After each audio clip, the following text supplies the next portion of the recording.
እግዚአብሔር አቦ ባረከ ከነመስግነን ካነና ሃሌሉያ እግዚአብሔር አቦ ነብስ ነቤትካ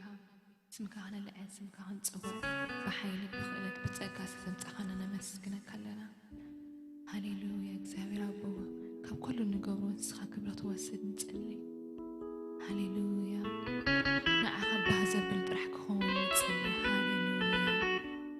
ንጥቕምና ዘይኮነ እግዚአብሔር አቦ በቃ ንኽብርኻ ክኸውን ሃሌሉያ ነመስግነካ ሃሌሉያ መንፈስ ቅዱስ ነዕድመካ ሃሌሉያ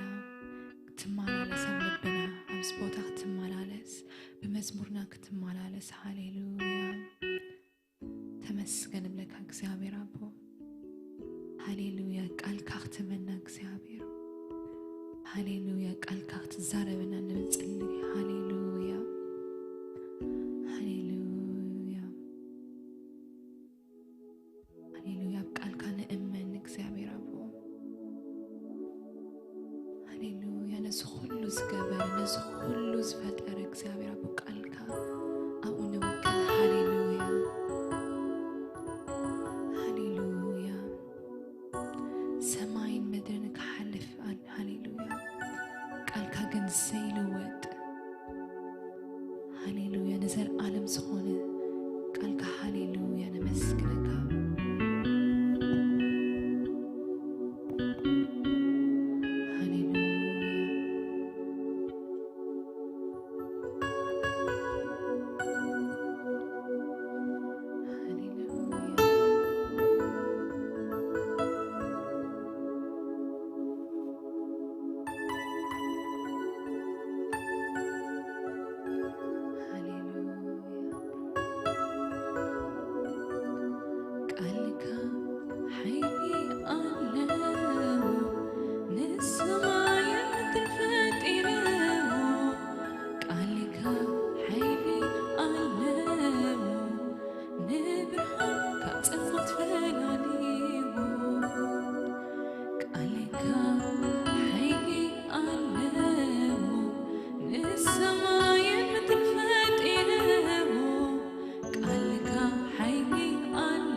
It's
ንዘላለም እዩ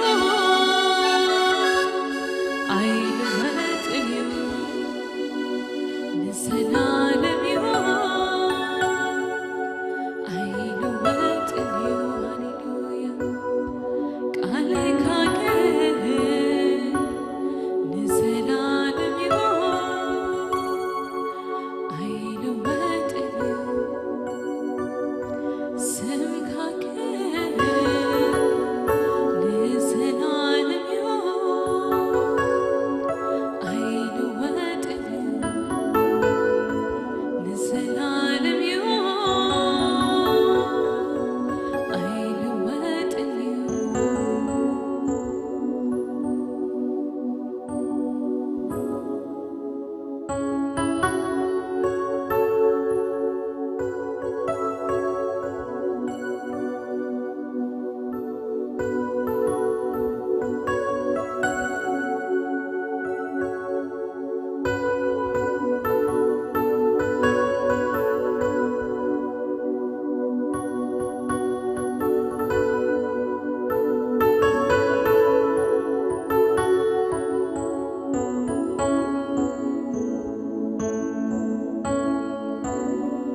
ንዘላለም እዩ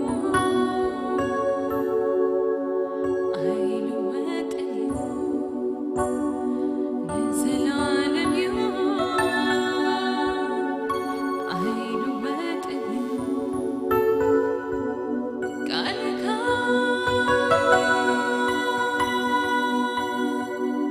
ቃልካ ሓቂ እዩ ሓሰት ዘይብሉ ቃልካ ጽኑዕ እዩ ሕዋስ ዘይብሉ ቃልካ እሙን እዩ ጌጋ ዘይብሉ ቃልካ ቃልካ ሓቂ እዩ ሓሰት ዘይብሉ ቃልካ እሙን እዩ ጌጋ ዘይብሉ ቃልካ ጽኑዕ እዩ ሕዋስ ዘይብሉ ቃልካ ቃልካ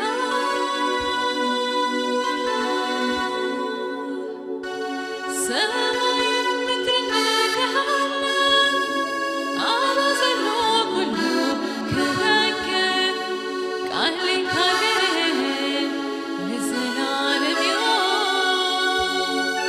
ኣይልወጥ እዩ ንዘላለም እዩ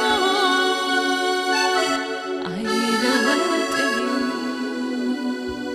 ንዘላለም እዩ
كبرن እግዚአብሔር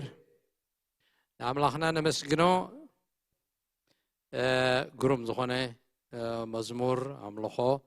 ጸኒሕና ንሕዋትና ደቅና በረኸት ኤሊም ንኹልኻትኩም እግዚአብሔር ይባርኽኩም ቀፂሉ ድማ ሕጂ ኣብቲ ተዳሊልና ዘሎ ማዕዲ ናብኡ ክንከይዲና ናብ ቃል አምላኽ ክንከይዲና ተኸታታሊ ትምህርትና ክንቅፅሎ ኢና ኣብ ግብረ ሐዋርያት ኢና ዘለና ተኻልኣይ ክፋል ኣብ ምዕራፍ 19 ኣቢልና በፂሕና ኣለና እግዚአብሔር ይመስገን ካብታ ዝበፅሕናያ ዝሓለፈ ግዜ ደው ዘበልና ኣላ ካብኣ እቲ ትምህርትና ክንቅፅሎ ኢና ቅድሚኡ ግና ሓፂር ጸሎት ክንጽልይና እግዚአብሔር ቃሉ ክኸፍተልና ቃሉ ክገልጸልና እግዚአብሔር አምላኽና እዚና ነኽብረካን ነመስግነካን ኣሎና በዚ ምሸት እዚ ድማ ንስኻ ማእከልና ክትርከብ ጎይታ ብዘይበኣኻ ኣኼባና ኣይኹን ኣገልግሎትና ንስኻ ዘለኻሉ ህላውነትካ ብምልኣት ዝግለጸሉ ወእግዚአብሔር አምላኽና ብዘይባይ ሓንቲ እኳ ክትገብሩ ኣይትኽእሉን ኢኹም ኢልካና ኢኻ እሞ ንኣምን ብዘይባኻ ሓንቲ እኳ ኸነሰልጥ ኣይንኽእልን ኢና ፃዕርናን ድኻምናን ኩሉ ከንቱ ምእንቲ ኸይከውንሲ እግዚአብሔር አምላኽና ተረኺብካ ማእከልና ብኩሉ ነገር ክትረዳኣና ብስም ኢየሱስ ክርስቶስ ንጸሊ ነቲ ቃልካ ከነንብቦ ክንርድኦ ክንገልጾ ክንብል ከለናስ ያው ዝኾነ መንፈስካ ማእከልና ተረኺቡ ክመርሓና ናብቲ ናትካ ሓቂ ኣቢሉ ክመርሓና ገልጸልና ቃልካ ብስም ኢየሱስ ክርስቶስ ንጸሊ ኣሎና ምሸትና ኩሉ በኣኻ ብሩኽ ይኹን ብርሃን ቃልካ ብርሃልና ጎይታ ኩሉ ክብሪ ንኣኻ ስለ ዝሰማዕካና ተመስገን ብሽም ኢየሱስ አሜን ክብርን እግዚአብሔር ይኹን ኣብቲ ዝሓለፈ ዝረኣናዮ ኣብ ግብረ ሐዋርያት ምዕራፍ 19 ሐዋርያ ጳውሎስ ኣብ ኤፌሶን አገልግሎቱ ወዲኡ ናብ ኢየሩሳሌም ክኸይድ ከም ዝተበገሰ ከም ዝደለየ ኢና ርኢና ኢየሩሳሌም ክኸይድ ሓሲቡ ግና ትመገዱ ናብ መቄዶንያን ናብ አካያን ቅድም ክኸይድ ብኡ ኣቢሉኻ ኢየሩሳሌም ክኸይድ ከም ዝመደበ ኢና ርኢና ንምንታይ እዩ ከምኡ ዝገበረ ሓፂር መገዲ ከሎስ ካብ ኤፌሶን ካብ ንእሽቶ እስያ ተኺሉ ናብ ኢየሩሳሌም ክኸይድ ይኽእል ከሎ ባሕር ተሳጊሩ ናብ መቄዶንያ ናብ በዓል ፊልጵ ተሰሎንቄ ክኸይድ ዝደልየ ስለምንታይ እዩ ዝብል ሕቶ ኣብ ዝሓለፈ ተቐዳማይ ክኸውን ዝኽእል መልሲ ተዘራሪብናሉ ከምኡ ዓይነት ልማድ ስለ ዝነበሮ ነተን ዝተኸለን ማሕበራት ሐዋርያ ጳውሎስ ተመሊሱ ብቃል እግዚአብሔር አምላኽ የጽንዐን ይምዕዶም ነቶም ኣመንቲ የፋጥኖም ብኩሉ ሸነኽ በቲ ዝመጾም መከራ ናብዝን ናብትን ከይብሉ ክጸንዑ ተተኺሎም ደው ክብሉ ይምዕዶም ከም ዝነበረ ርኢና ኣብነት ክኾነና እቲ ዝገበሮ ጉዕዝኡ ኣብ ቀዳማይ ግዜ ዝገበሮ ጉዕዝኡ ኣብ ካልኣይ ግዜ ዝገበሮ ጉዕዝኡን ኣገልግሎቱን ነተን ዝተኸለን ማሕበራት ተመሊሱ ከመይ ከም ዘጽንዕንን ርኢና ሕጂ ኸ ናብ ተሰሎንቄን ናብ መቄዶንያን ናብ አካያን ክኸይድ ዝደለየ በዚ ከምዚ ምኽንያት ክኸውን ከም ዝኽእል ርኢና ነርና እቲ ካልኣይ ብመቄዶንያን አካያን ክሓልፍ ዝገበሮ ኣውራ ምኽንያት ነታ ኣብ ኢየሩሳሌም ዘላ ማሕበር ሓገዝ ዝኸውን ገንዘብ ንምእካብ እዩ እቶም ኣብ ኢየሩሳሌም ዝነበሩ ኣመንቲ ጎይታ መብዛሕትኦም ድኻታትን ስኡናትን እዮም ዝነበሩ ንዕኦም ዝኸውን ገንዘብ ምእንቲ ክእክብ እዩ ካብ እስያ ንድሕሪት ገጹ ናብ መቄዶንያን ናብ አካያን ናብ ኤውሮጳ ኣቢሉ ክሓልፍ ዝደለ እቲ ምኽንያት እዚ ከም ዝኾነ ከዓ ኣብታ ናብ ቅዱሳን ሮሜ ዝጸሓፋ መልእኽቱ ከም ዝኽብል ኣነጺርዎ ኣሎ ሮሜ ምዕራፍ 15 ካብ ጥቕሲ 25 ክንርኢ ከለና ነቶም ድኻታት ኣብ ኢየሩሳሌም ዝነበሩ ይሓልየሎም ከም ዝነበረ ካብተን ማሕበራት መቄዶንያን ካብ ማሕበራት ኣካያ ዘለዋ በዓል ቆሮንቶስ ካብኣተን ገንዘብ ኣኪቡ ሓገዝ ናብ ኢየሩሳሌም ይኸይድ ከም ዝነበረ እዚ መገዲ ከዓ ንዕኡ ከም ዝኾነ ክገልጽ ኣብቲ ሮሜ ዝጸሓፎ መልእኽቱ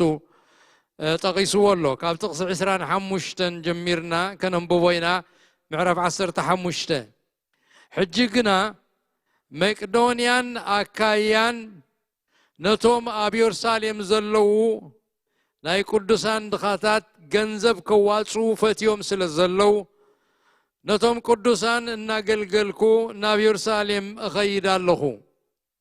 ሰሚሮምዎ እዮም እሞ ሰብኢዶም እውን እዮም ካብቲ መንፈሳዊ ርካቦም እቶም ኣሕዛብ ካብቲ መቕሉስ ንሳቶም ድማ በቲ ንስግኦም ዘድሊ ከገልግልዎም ዝግባእ እዩ ኢሉ እቶም ኣሕዛብ ካብቶም ወገን ዕብራውያን ዝያዳ ካብቶም ኣብ ሚድል ኢስት ዝነበሩ ዕብራውያን እቶም ኣብ ምዕራብ ኣብ ኤሮፓ ዝነበሩ ዝሓሸ በቲ ናይ ስጋ ነገር ርኹባት እዮም ነይሮም መንፈሳዊ በረኸት ካብኣታቶም ካብቶም ዕብራውያን ይመጽዩ እቲ ምድሓን ካብኣታቶም ይተበጊሱ ናብ ኤሮፓ በጺሑ ስለዚ መንፈሳዊ በረኸት ከም ዝመቐልዎም እቶም ኣሕዛብ ከዓ ካብቲ እግዚኣብሔር ዝባረኾም ካብ ሪቕ ምልኣቱ ዝሃቦም ካብ ገንዘቦም ከዓ ንኣታቶም ተመሊሶም በረኸት ክኾንዎም ሲግቡእ እዩ ኢሉ ተዛሪቡን ኣሎ ስለዚ ኣብ መቄዶንያን ኣብ ኣካያን ብዙሕ ገንዘብ ነቶም ኣብ ኢየሩሳሌም ዝነበሩ ቅዱሳን ድኻታት ተዋጺኡ ከም ዝነበረ ፈትዮም ኣዋጺኦም ኣዳልዮም ከም ዝነበሩ እሞ ጳውሎስ ናብኡ ኸይዱ ነቲ ኩሉ ዝተዋፀ ሓገዝ ገንዘብ ሒዙ ኢየሩሳሌም ክኸይድ ከም ዝመደበ ኣብዚ ገሊጹልና ኣሎ ከምኡውን ኣብቲ ንሰብ ቆሮንቶስ ዝጸሓፎ መልእኽቱ ኣብ ምዕራፍ 16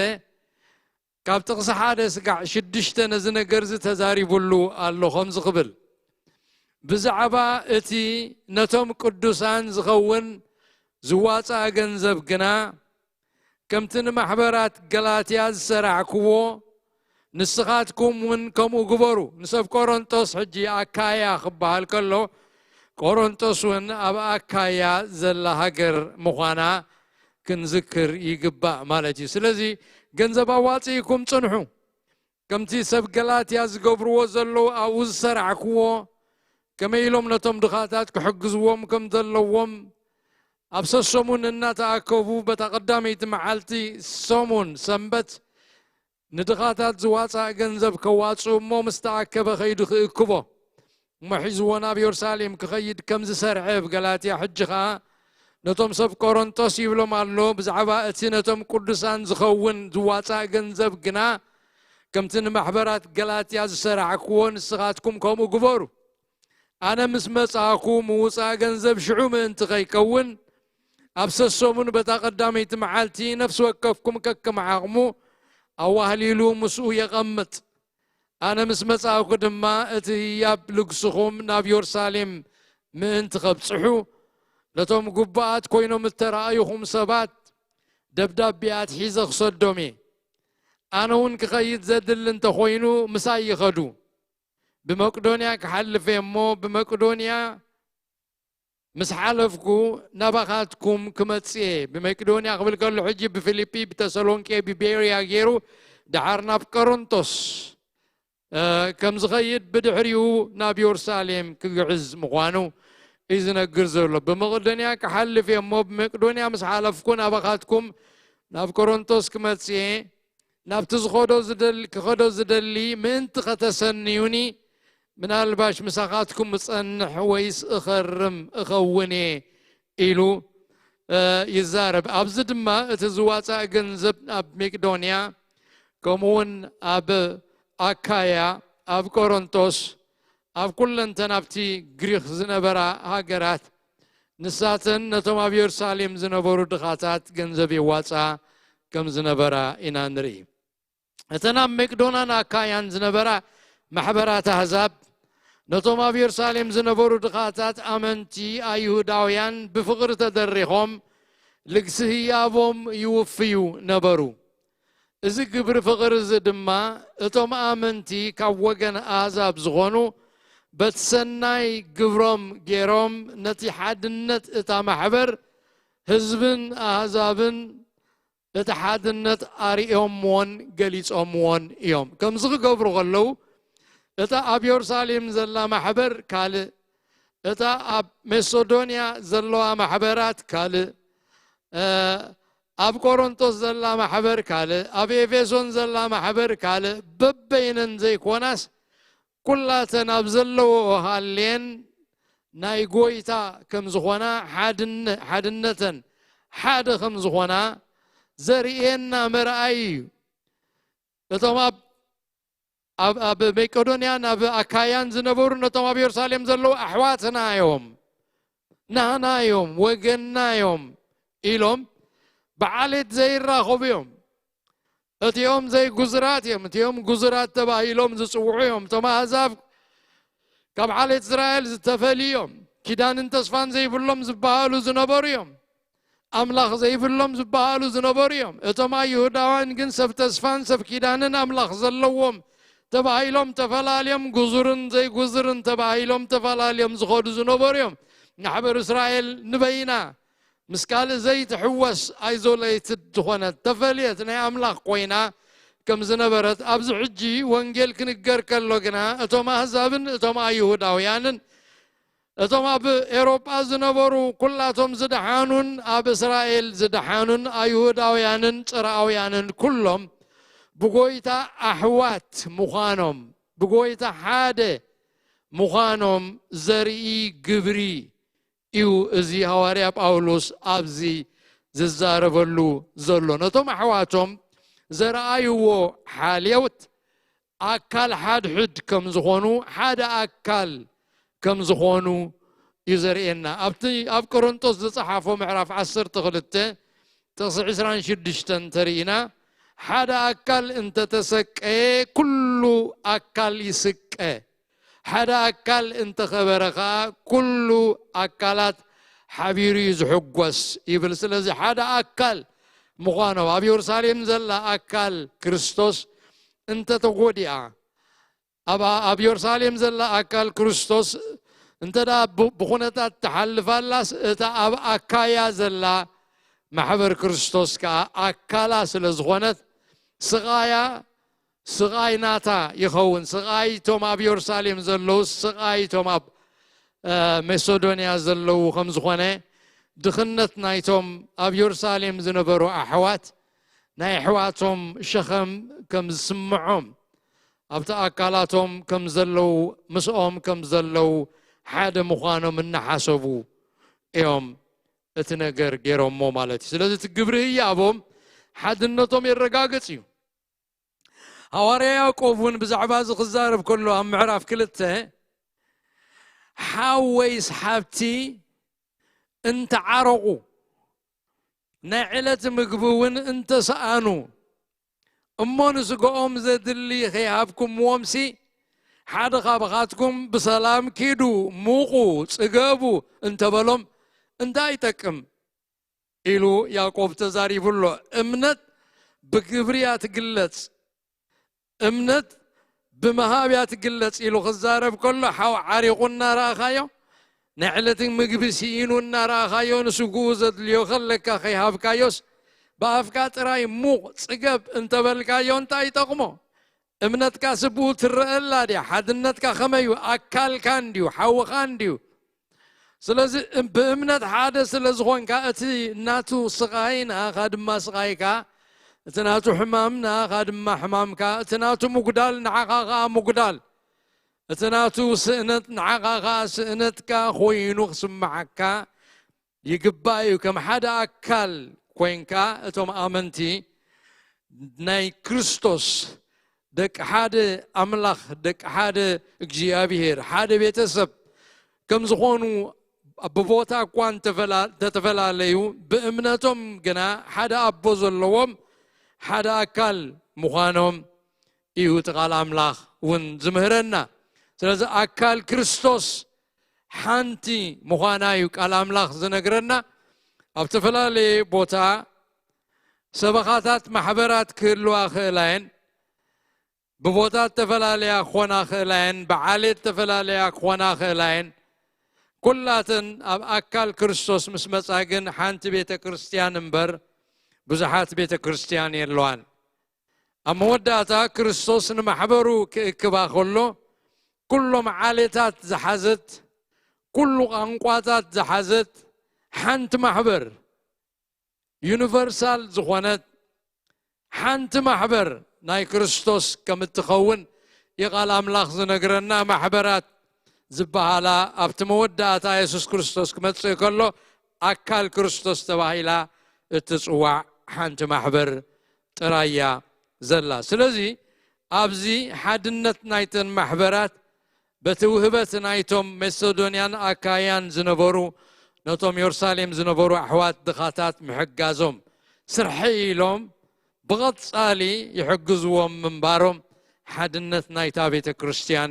يرئينا إيو قال أبزلوك أسازن تيلنا زلو تاريخ قعزو هواريا باولوس اتغند علامو نابيور ساليم كبت احتراي كم زين بره نجيرنا قالو نابيور ساليم كغيت كحسب كله اتغندي هواريا باولوس كبصحو علمو زنبره جنا نرومي كخيديو زنبره اتنيور ساليم كخيد زدليو أورا مغنيات كم تقدمنا زتينا اللوزلنا نتوم دخاتات أحوات أبيور ساليم زنبرو حاجز من تخبط صح إيو قدس لوكاس نتي حسب أبلوس كقلت لنا خلو أبتقص عسران حدن إذن قرزي مستوده يبلنا أولوس بمقدونيان بأكايان حليفو نابيور ساليم كخيد بمنفس حسبه يبلنا أقلقلوتو أب إفيسون مسوده مالتيو إذن قرز مسوده قبل كله أقلقلوتو أب إفيسون يا أخلني مسبله نافكال كنكساقس اتهواريا ويا أقلقلوتو قبر كم تزحالف زبلنايو هواريا تنكساقاس يا أقلقالي سلزخونه نا إفيسون أقلقلوتو وديو كخيد كحسب كله بمكسودنيان بأكايان جيرو نيورساليم كخيد بمنفسو خمسة حسبه نجيرنا قصة بيلو جنا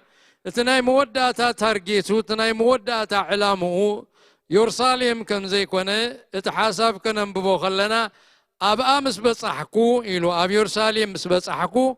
نرومي دما كريا يدلينيو بلا يبلنا سلازي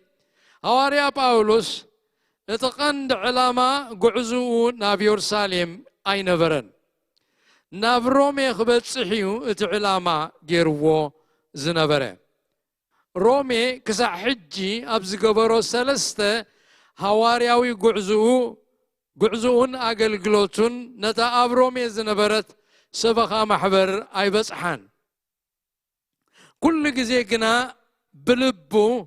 نتا محبر رومي كبصحا يحسبن يدلن نبره هواريا باولوس ناي رومي محبر اي مسرتان تنز مسرتن كاب قعزو مجمريا قعزو قداماي قعزو كالاي قعزو سالساي قعزو نينوت محبرات كم زتخلن رينا لنا ناي رومي محبركن كميلا كم تتخلد كميلا كم تجمرت التاريخ بيت كريستيان كم زنقرنا أبي يورساليم متيوم كسجدو زمصو أيهوداويان أبو وانجيل سمعهم بمنفس قدس تمليوم دحريونا بروما خم تملسمو اتوانجيل أبو خمزة بصحوه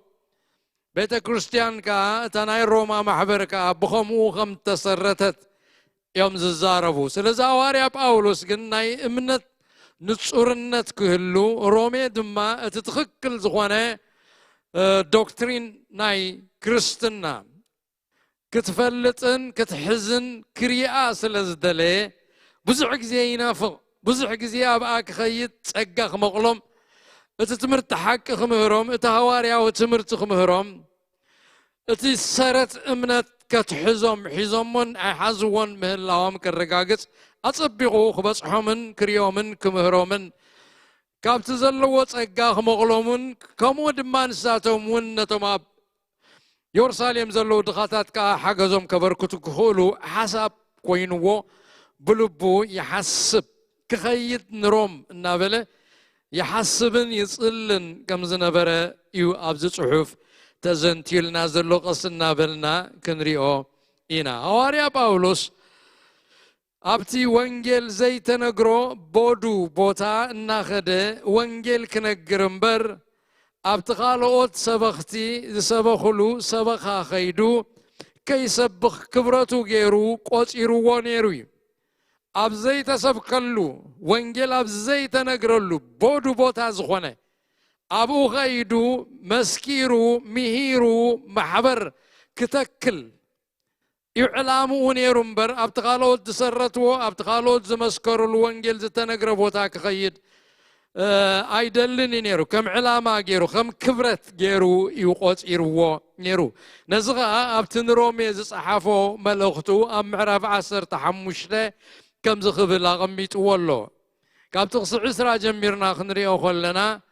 ከምቲ ብኡ ዘይተነግረሎም ክርእይዎ እዮም እቶም ዘይሰምዕዎ እውን ከዘንቱ ከስተብህሉ እዮም ዝብል ፅሑፍ እዚ ኣብ ብሉይ ኪዳን ብነቢያት ዝተነግረ እዩ ነቲ ዘይደለዮ ህዝቢ እግዚኣብሔር ከም ዝደለዮ ሞናቱ ከም ዝገበሮ ነቲ ዘይፀውዖ ህዝቢ ተረኺቡ ከም ዘድሓኖ ንኣህዛብ ነቶም ኪዳን ዘይነበሮም ነቶም ተስፋ ዘይነበሮም ነቶም ዘይጉዙራት ባዕሉ እግዚኣብሔር ናብኡ ከም ዝፀውዖም ከም ዘምፅኦም ኣቐዲሙ ብነቢያት ተነጊሩ ከም ዝነገረ ጳውሎስ ዝገልጽ ዘሎ ከምቲ ብኡ ዘይተነግረሎም ክርእይዎ እዮም እቶም ዘይሰምዑ እውን ከስተውዕልዎ እዮም ዝብል ፅሑፍ ደኣ እምበር ኣብ ልዕሊ እቲ ካልእ ሰብ ዝመስረቶ ነቶም ዘይሰምዑ ከስምዖም እምበር ንዝሰምዑ ዝነግርዎም ንዘለዎም ሰባት ከይደ ክነግርሲ ኣየድልየንን እዩ ኢሉ ነይሩ ስለዚ ከምዚ ኢሉ ኣብ ልዕሊ እቲ ካልእ ሰብ ዝሰረቶ ምእንቲ ከይሃንሲ ኣብቲ ክርስቶስ እተሰሚየሉ ዘበለ ወንጌል ከይሰብኽ ክብረተይ ገይረዮ ኣለኹ ኢሉ ይዛረብ ስለዚ ኣብ ሮሜ ዘይምኻድ እውን ምናልባት እዚ ምኽንያት እዚ ክኸውን እኽእል እዩ ሃዋርያ ጳውሎስ ክሳብ ሕጂ ኣብቲ ክርስቶስ ዘይተሰብከሉ ቦታ እዩ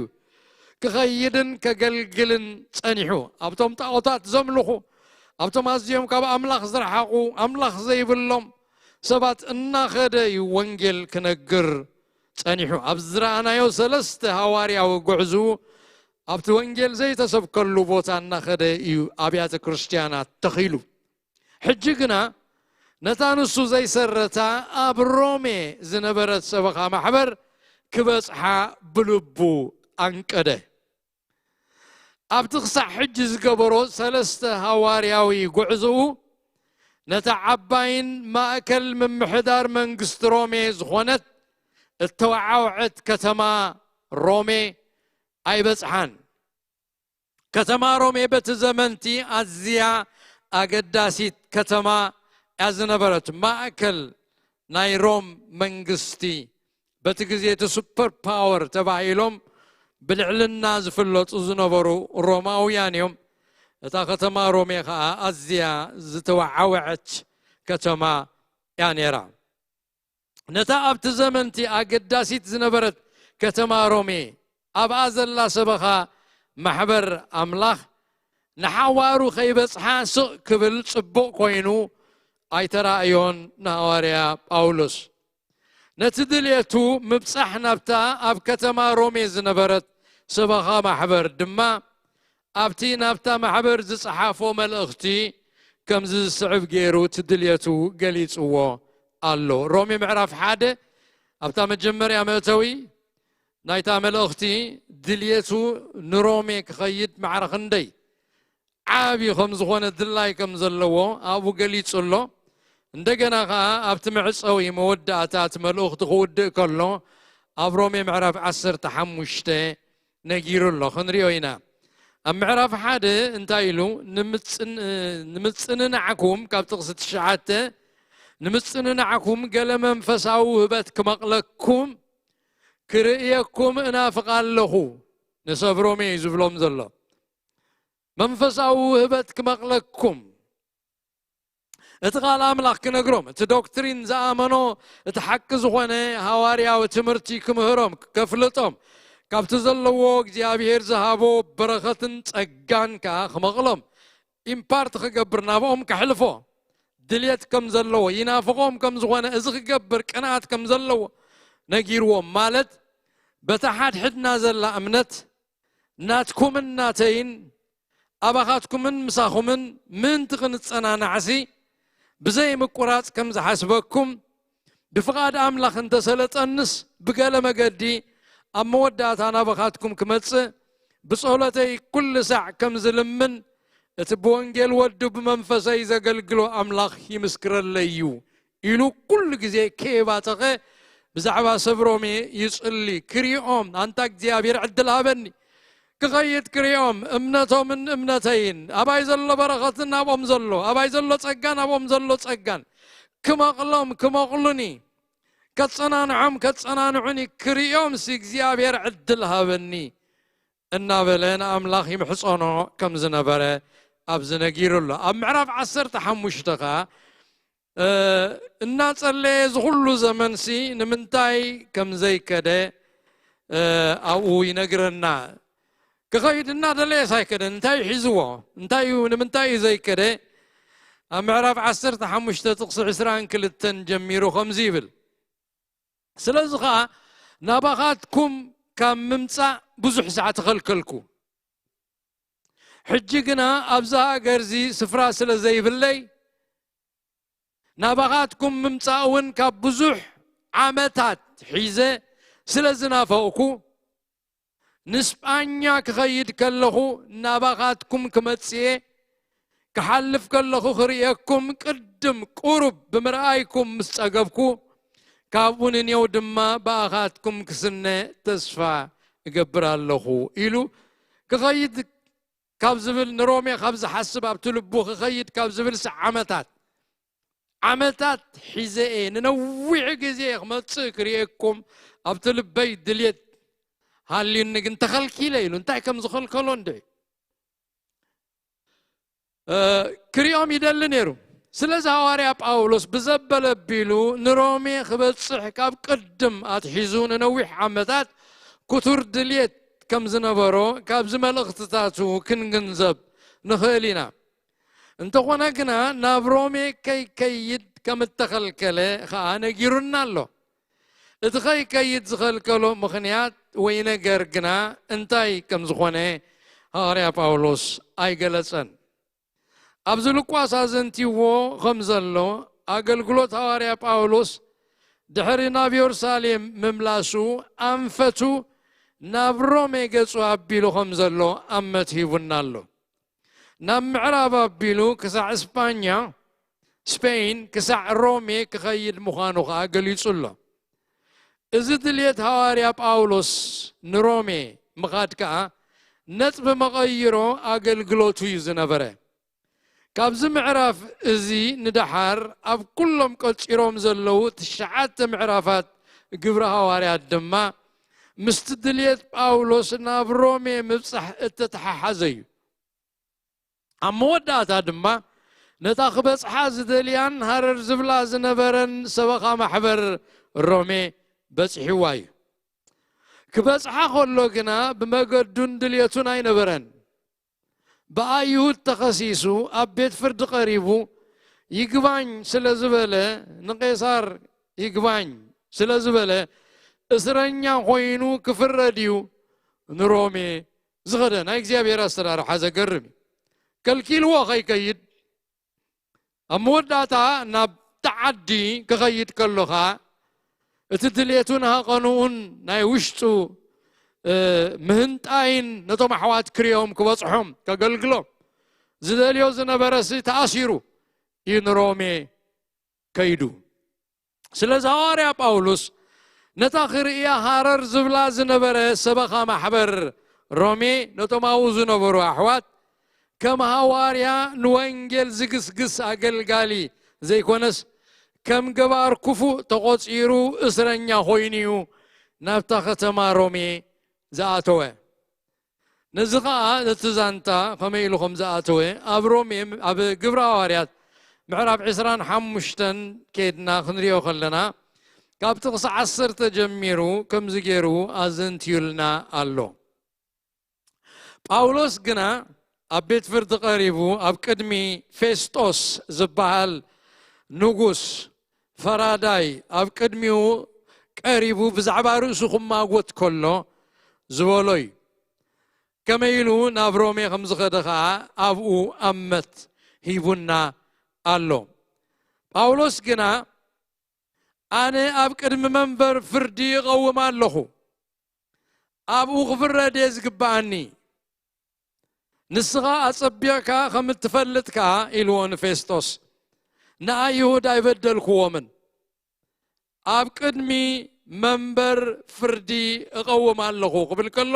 ኣብቲ ናይ ቄሳር መንበር ፍርዲ ክቐርብ እደሊ ኣለኹ ኣብዚኣ ክፍረድ ኣይደልኔ ንኣይሁድ ኣይበደልክዎምን ንሳቶም ግን ክቐትሉን ይደልዩ ኣለዉ ከጥፉኒ ይደልዩ ኣለዉ ብሓሶት ይኸስኑ ኣለዉ ስለዚ ኣብ ቅድሚ መንበር ፍርዲ ናይ ቄሳር እቐርብ ኣለኹ ኢሉ ይዛረብ ኣብ ጥቕሲ 11 ክዛረብ ከሎ ዓሚፀ ናብ ሞት ዘብፅሕ ገይረ እንተኾይነ ግና ከይመውት እኳ ኣይልምንን እዚ ዝኸሱኒ ብኸምኡ እንተኾይኑኸ ንኣታቶም ኣሕሊፉ ክህበኒ ዝኽእል ከቶ የልቦን ኣነ ናብ ቄሳር ይግባኝ ኢለ ኣለኹ በለ ሽዑ ፌስጦስ ምስቶም ኣማኸርቱ ተዛሪቡ ናብ ቄሳር ይግባኝ ካበልካስ ናብ ቄሳር ክትከይድ ኢኻ ኢሉ መለሰሉ ኣብዚያ ኣታናይ ንሮሜ ምኻድ መገዱ እተኸፍተት እስረኛ ኮይኑ ኣብ ቤት ፍርዲ ክቐርብ ፍርዱ ክሰምዕ ተኣሲሩ ከም ገባር ክፉእ ተቆፂሩ ነታ ዝናፍቓ ወንጌል ክሰብከላ ነቶም ኣሕዋት ክሪኦም ጸጋ ክመቕሎም እምነቶም ክርኢ እምነቱ ከዓ ክመቕሎም ከጸናንዕዎ ሃረር ዝብሎም ዝነበረ ሰባት ሕጂ ግን ኣብኣ ክኸይድ ከለዎ ከም ገባር ክፉእ ኮይኑ ተኣሲሩ እዩ ዝኸይድ ዘሎ ሐዋርያ ጳውሎስ ከምቲ ዝመደቦ ባዕሉ ናብ መቄዶንያ ቅድሚ ምኻዱ ማለት እዩ ሕጂ ንኸይዳልና ናብ ጳውሎስ ተመሊስና ኣሎና ንጢሞቴዎስን ንኤራስጦስን እተባህሉ እሙናት ኣገልገልቲ ወንጌል መትዓይቱ ዝኾኑ እዩ ቀቅድሚው ናብ መቄዶንያን ኣካያን ዝለኣኾም ሕጂ ጳውሎስ ኣብ ኤፌሶን ኮይኑ ናብ መቄዶንያን ናብ ኣካያን ክኸይድ ብድሕሪኡን ኢየሩሳሌም ክኸይድ ካብ ኢየሩሳሌም ከዓ ብዘበለ ኣቢሉ ናብ ሮሜ ክበፅሕ ከም ዝሓሰበ ርኢና ነርና ሕጂ ናብ ኣካያ ቅድሚ ምኻዱ ነቶም ምስኡ ዝዓዩ ዝነበሩ መዓይቱ መገላግልቱ እሙናት ኣገልገልቲ ጢሞቴዎስን ኤራስጦስን ዝበሃሉ ጢሞቴዎስ ካብቲ ካልኣይ ጉዕዝኡ ጀሚሩ ካብኡ ዘይተፈልየ ሐዋርያዊ ጉዕዝኡ ካብኡ ዘይተፈልየ ኤራስጦስ ከዓ ኣብ ኤፌሶን ዝጸንሐ ኣብ ኤፌሶን ዝደሓነ ኣብ ኤፌሶን ዝዓበየ እሙን ኣገልጋሊ ኮይኑ ዝሰልጠነ ብጳውሎስ እዩ ንሪኦ ኣለና እዚ ከዓ እሙን ኣገልጋሊ እዩ ነዞም ክልቲኦም ካብ ኤፌሶን ናብ እቲ ክኸዶ ሓሲቡ ዘሎ ናብ መቄዶንያን ናብ ኣካያን ቀዲሞም ክኸዱ ልኢኽዎም ይብለና ኣሎ እዞም ክልተ ኣሕዋት እዚኣቶም ጢሞቴዎስን ኤራስጦስን ንሐዋርያ ጳውሎስ ኣብ ኣገልግሎቱ እሙናት ደገፍቱን መገላግልቱን እዮም ዝነበሩ ጳውሎስ ንዓኣቶም ናብ መቄዶንያ ምስ ለኣኾም ግና ንሱ ንሓያሎ ወርሓት ኣብ ኤፌሶን ጸኒሑ እዩ ከይከደ إذا قام معرف 19 بزنريو زلنا أبتقص 20 كلتا خابتم دقفتو تيموثيوسن إراستوسن نام مقدونيا سددوم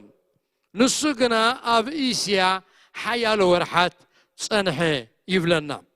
حواريا باولوس نظام كلتا حقستو مالت تيموثيوسن إراستوسن كأقدميون مقدونيا زلاخلو وانا مغنيات كمتي أقدمنا زتنالو كابتن محبرات مقدونيان أكايان يورساليم زوسدو حجز جنزب أداليوم من تخصان حوا إليو نساتهم كأكد ميو خيدهم نتباولوس أبو ماتيو خجبرو زدل زلو موسى جنزب ندخاتات يورساليم مقدس أريقوملو من تخصان حوا إليو زلاهم كم زفلت تيموثيوس نهواريا باولوس متعايتون بمنفس فقر ودون أمون عركون سعبيون إذن برا تيموثيوس قدمنا بإفيسون نا باولوس ممسو أب كتما كورنثوس أب أكايا مالتيو أقلقال خوينو نتا محبر يقلقلا نبرا أبتكزي مززام كالا أي قعزو هوارياوي قعزو هواريا باولوس مالت هواريا باولوس نيورساليم مسكد بتخال أي قعزو تيموثيوسن سيلاسن قنا أقلقلتهم أبتا أب كورنثوس نبرت محبر كتشيلهم يوم تيموثيوسن سيلاسن أب مسودونيان كاب مقدونيان كاب كورنثوسن ناب باولوس كم زمصو دحراي مالتي أب سالساي قعزون أب إفيسون مسمسة أب كورنثوس كقلقلو صانيحهم تيموثيوسن سيلاسن كا عندنا باولوس سعيبومو أركيبومو أب إفيسون متيوم يوم زحالة فجزيري نانيرنا معرف 10 تحموشته معرف 10 تو شمونت تقص حموشته كم زيلنا له سيلاسن تيموثيوسن كام مقدونيا مسوردو باولوس إتيسوس نسو كريستوس مخانو نا يهود إنا مسكرة بعيو تقال تانيعو نبرة يبلنا أب كورنثو أب إفيسون كقلقل كالو باولوس نساتهم مسيوم أبو كم زرخبوه إذن أقرنا أب كورنثوس كم زمصوم كم زقلقلو إذن أقرنا هواريا باولوس أب سالساي هواريا وقعزو ناب إفيسون مسمسخا تيموثيوس كورنثوس حديقو ناب إفيسون ناب باولوس مسيو نباولوس أبتعي وانجيل يحقزو نبره أبز حجي نزاته يلو زلونا خفل دما هواريا باولوس بمقدونيا أبيلون أب يورساليم دحر دما نروم كقيد مسحاسبه نابتن تيموثيوس قدم زقلقلن سبخا محبرات مقدونيا ناكايان مس إيراستوس بحانسا كاب إفيسون قدميو كخيد باولوس لأخهم نسوقنا أب إفيسون حيالو ورحات صنحي أب إفيسون تصنحالو وانقنا اتسبكتون أقلقلوتون أب تحبرة سب إفيسونن كل إسيان عبس الوان لوتن امنتن سلزقبرة أبتا محبر زنبرو مسلار تيمس اتا انستيت تاوت الناس رحو بمشات زربحو زنبرو انطرنياتات كبيت كسارا قطمم كبيت كسارا سلز قطمم دما نتهزبيك اسكيسوم انصار حواريا باولوسن انصار تمرتون ابتا ختما عابي عقرقر العلو اتعقرقر كما يقولوا كم التلعلة كل تشعوز خوانا نقرات دما قدس لقواس كم صعب غيرو أزنتيولنا قالو نابوغد مخاتنا إذا حج عزنا يو زلنا ساعتنا يأكل سلزلو دمدم كنبلو اتحاي لغال أملاخ أفكتما إفيسون زقبرو زقر من زدنغن نقاري خوينو أبتصع إسرا مسبس احنا اتقال قويتا النعبين النحيلن النابرتعن أبتا ختما خمس خدنا جيرنا اللو بزحات أم قولتي بزحات ካብቶም ጽርዓውያንን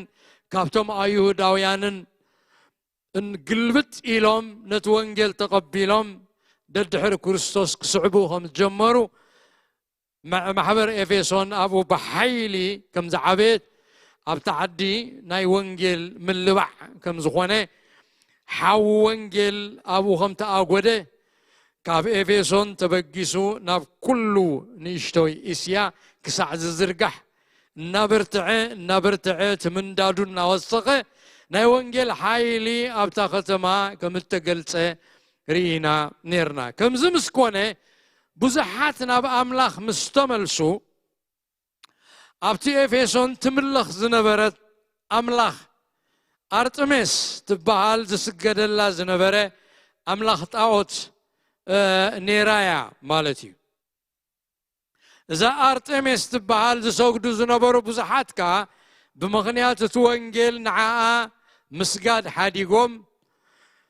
ናብ ክርስቶስ ስለ ዝተመልሱ ኣብራኾም ንጣዖት ዝምብርከኻ ዝነበራ ሕጂ ግን ኣብራኾም ነቲ ህያው ኣምላኽ ከምልኻን ከምብርከኻን ስለ ዝጀመራ እቶም አንጠረኛታት ከዓ ቤት መቅደስ ናይ ኣርጥሜስ እናሰርሑ ምስሊ ናይ ኣርጥሜስ እናሰርሑ ይሸጡን ኣዝዮም ሃብቲሞም ዕልቕልቕ ኢሎም ስለ ዝነበሩ ሕጂ ግና ብምኽንያት ስብከት ሐዋርያ ጳውሎስ ከቢድ ክሳራ ይገጢምዎም ቢዝነሶም ባንክራፍት ኮይኑ ዕዳጋ ሲኢኖም እዚ ዘይበሃል ሃብቲ ዘእትውዎ ዝነበሩ ሕጂ ግን ክረኽብዎ ኣይከኣሉን እሞ ውሽጦም ተናደደ ብፍላይ ዲሜጥሮስ ዝበሃል መራሒ ናይቶም አንጠረኛታት ዝነበረ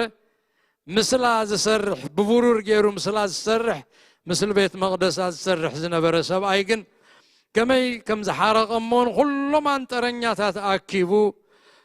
ሰውራ ከም ዘለዓለ ንዓቢ ከም ዘለዓለ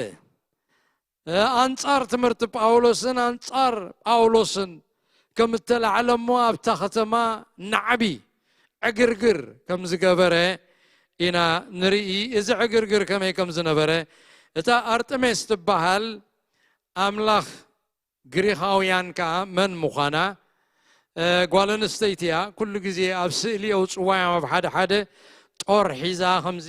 ቀስቲ ሒዛ ክትወቅዕ እናደልየት ኣብ ብዙሕ ስእልታት ተሳኢላ ንሪኣ ኢና ኣምላኽ ኩሉ ፍጥረት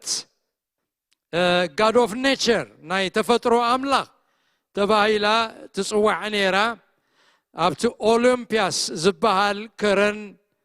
ኣብኡ እቶም ዝጽብጸቡ ኣማልኽቲ ጣዖት ናይ ግሪኽ ምስኦማኡ ትጽብጸብ ነራ እቲ ዝለዓለ ኣምላኽ ኣማልኽቲ ዝብልዎ ዙስ ዝበሃል ኣምላኽ ኢነሩ ዙስ ዝበሃል ኣምላኽ ድማ እዚኣ ኣርጥሜስ ትበሃል ጓሉ እያ ጓሉ ክትከውን ከላ ማንታ ምስኣ ዝተወልደ ኣፖሎ ዝበሃል ኣምላኽ ፀሓይ ሓዋ ምስኣ ዝተወልደ እዩ እቲ ክነግርዎ ከለዉ እቲ ታሪክ ንሳ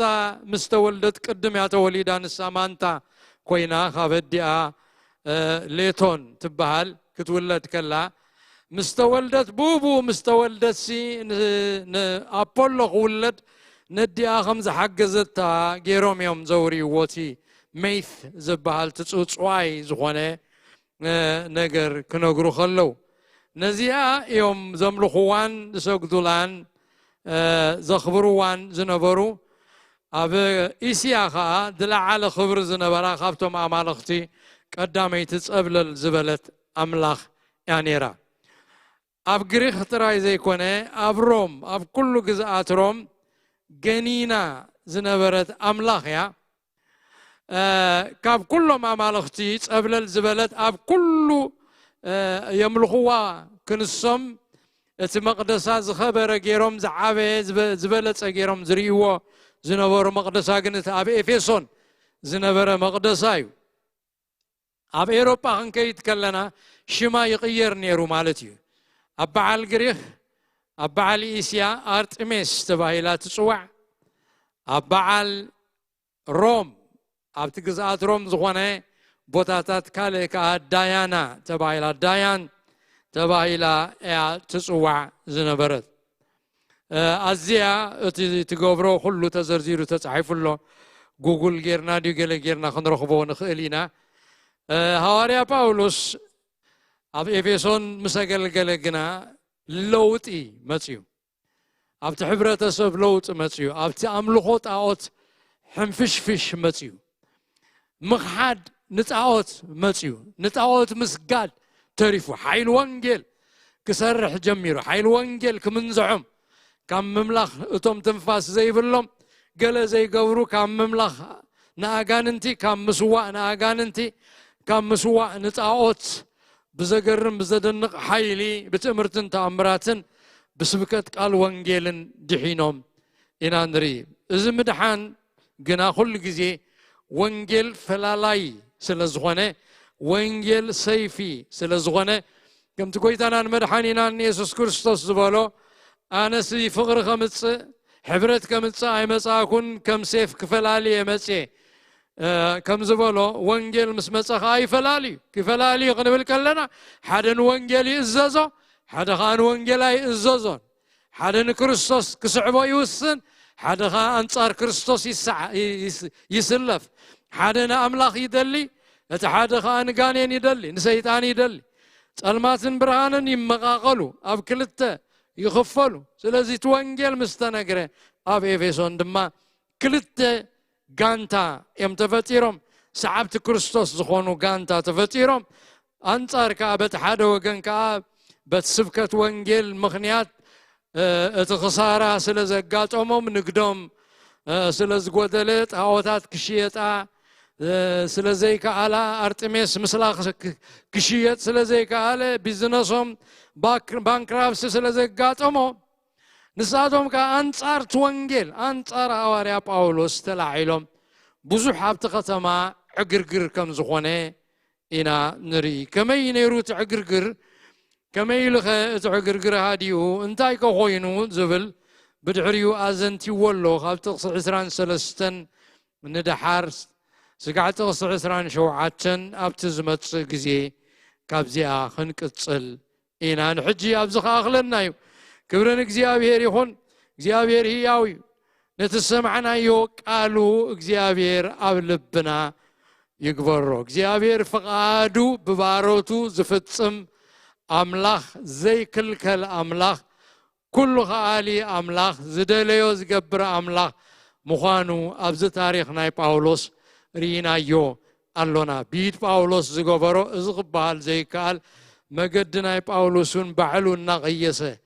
مقدنا مرحة أبتنسوز دليو أبتخوعلوز دليو باولوس أملاخ النوع علو نبزح بركات كجبر خلو إنا نرمو كبرنا أملاخ يخون زهياو أملاخ زي إنا نملخن نقل قلن كبرنا أملاخ يخون حتى يرسولت كنترلينا نجي أبير أملاخنا كبر خنبوينا بدحري واقل قلوتنا خن عطسينا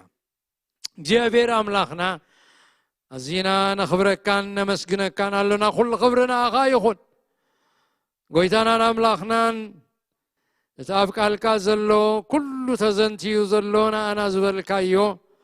نتمرتنا تتصحفة كل خندريوت أنيحنا جابير أملاخنا سرحكا زقرميو قبرتاتكا زقرميو أكايدخا بأسر أسر زي ركب مقدخا فلو يمونك جابير أملاخنا سر كل نجار الزينان مسجنا كلنا خمت باولوس زبالو ودا جماعة مو هفت أملاخ كندي زي مرمريو كوتا مقدو زبالك جابير أملاخنا مقدخا زي مرمريو نسخال على خليخا جابير أملاخنا بتلعلا وحيلخا غير كامر حنا هفت نسخات خبر الله أو علنا نقال كاخن الزازون كان خبرون لبنا أدالو يوتنا كل نسخاق زايو ጸጋ ብልዕል ጸጋ ሃበና እግዚአብሔር አቤትካ ተኸለና ንዘላለም ወእግዚአብሔር አምላኽና አብራኽና ናኻ ጥራ ይስገዳ ክሳዕ ዘለና ከነገልግለካን ከነምልኸካን ሰሓይል ሃበና ምስትውዓል ሃበና እግዚአብሔር ግዴና ዘበለ ሁሉ ክንገብር ክንክእልሲ እግዚአብሔር አበርትዓናን ጥበብ ሃበናን ኩሉ ክብርና ኣኻ ንበካ ስለ ዝነበረና ስለ ዝጽቡቕ ምሸት ነመስግነካ ኣሎና ጎይታናን ኣምላኽናን حج خبز وسينا خن كيد كلنا أمسانا خون ካብ ኩሉ خفوع ሓልወና ንዝዋጋና ንስኻ ተዋጋዮ ከውድቐና ንዝደሊ ንስኻ ኣውድቆ ግጠመሉ እግዚአብሔር አምላኽና በሰላም ብድሓን ቤትና መለሰና ቤትና ቤት ዕረፍትን ሰላምን ቤት ጸሎትን ቅሳነትን ቤት ስምምዕን ግበረልና ኩሉ ክብርና አኻ ይኹን ምሳና ስለዘለኻ ተመስገን ብሽም ኢየሱስ አሜን ጎይታ ይባርኽኩም ጸጉ ይብዛሕልኩም ሰላሙ ይሃብኩም ክሳዕ ዝመጽእ ግዜ እንራኸብ ሰላም ቀንዩ